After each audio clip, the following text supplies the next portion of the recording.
नमस्कार दोस्तों। आज मैं आपके लिए दीपावली की बहुत ही अच्छी कथा लेकर आई हूँ। कार्तिक मास की अमावस्या को दीपावली का पर्व पूरे देश में बड़ी धूमधाम से मनाया जाता है। इसे रोशनी का पर्व भी कहते हैं। ये तो हम बचपन से ही पढ़ते आ रहे हैं।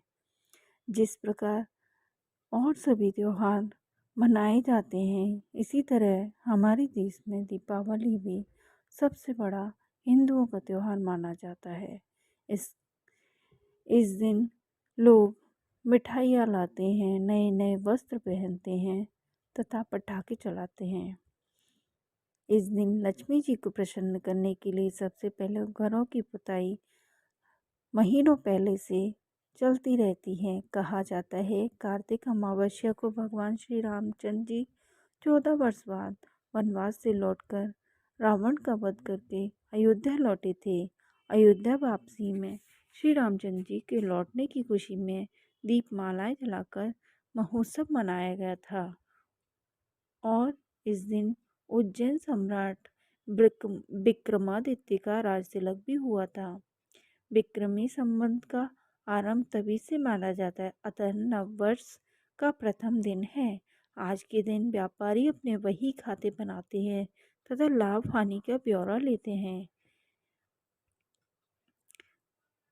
पूजन कैसे करते हैं ये भी जानते हैं। लोग गणेश जी और लक्ष्मी जी की मूर्तियां लाकर या उनके पोस्टर लाकर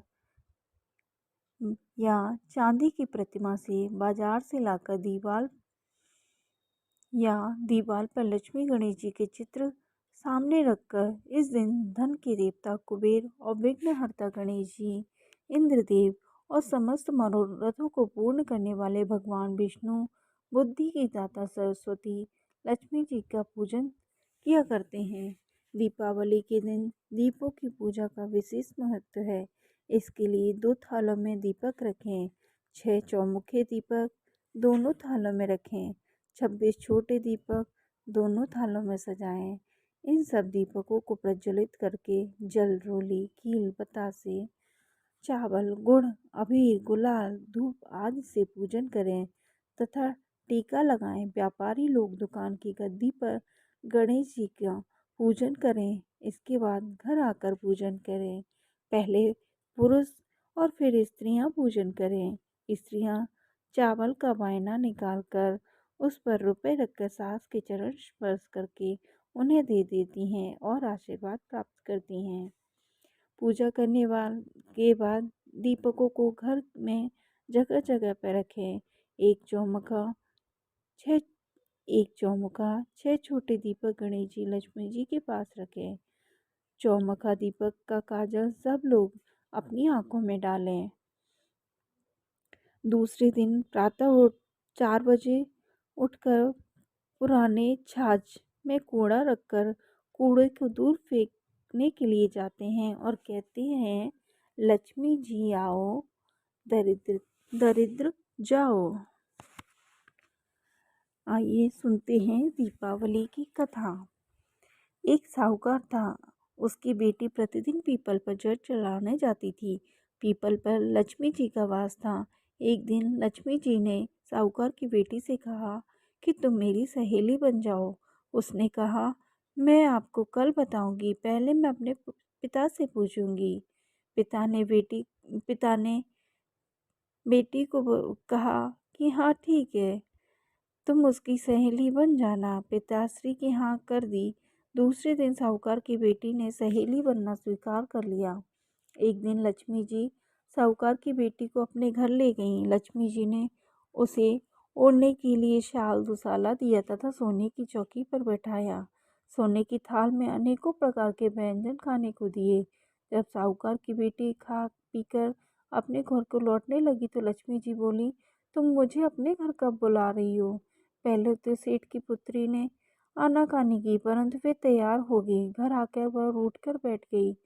सेठ बोला, तुम तो लक्ष्मी जी को घर आने का न्योता देकर आई हो, फिर स्वयं उदास क्यों बैठी हो? तब उसकी बेटी बोली, लक्ष्मी जी ने तो मुझे इतना सब कुछ दिया और सुंदर सुंदर भोजन कराया, मैं उन्हें किस प्रकार खिलाऊंगी? हमारे घर में तो उनकी अपेक्षा कुछ भी नहीं है। तब सेठ ने कहा, जो अपने से बनेगा वही खातिर करेंगी। तू फौरन गोबर मिट्टी से चौका लगाकर सफाई कर ले। चौमुखा दीपक बनाकर लक्ष्मी जी का नाम लेकर बैठ जा। उसी समय एक चील किसी रानी का नौलखा हार लेकर उसके पास डाल गई। साहूकार की बेटी ने उस हार को बेचकर सोने की चौकी, सोने का थाल, शाल दुसाला और अनेक प्रकार के भोजन तैयार किए। थोड़ी देर बाद गणेश जी और लक्ष्मी जी उसके घर पर आ गए। साहूकार की बेटी ने बैठने के लिए कहा और सोने की चौकी दी। लक्ष्मी जी ने मना कर दिया, कहा यह तो राजा, इस पर तो राजा और रानी बैठते हैं। सब तब सेठ की बेटी ने लक्ष्मी जी को जबरदस्ती चौकी पर बिठा दिया। लक्ष्मी जी की उसने बहुत खातिर की। इससे लक्ष्मी जी बहुत प्रसन्न हुई और साहूकार के घर हमेशा के लिए रहने लगी और वो बहुत ही अमीर बन गया। हे लक्ष्मी देवी, जैसे तुमने साहूकार की बेटी को बेटी की चौकी स्वीकार की और बहुत सा धन दिया, वैसे ही जो ये कथा पढ़े सुने उनकी सबकी घर में निवास करना। जय माँ लक्ष्मी। दोस्तों, आज की ये कथा अगर आपको अच्छी लगी हो तो मेरे चैनल को लाइक कीजिए, सब्सक्राइब कीजिए, कमेंट कीजिए। धन्यवाद।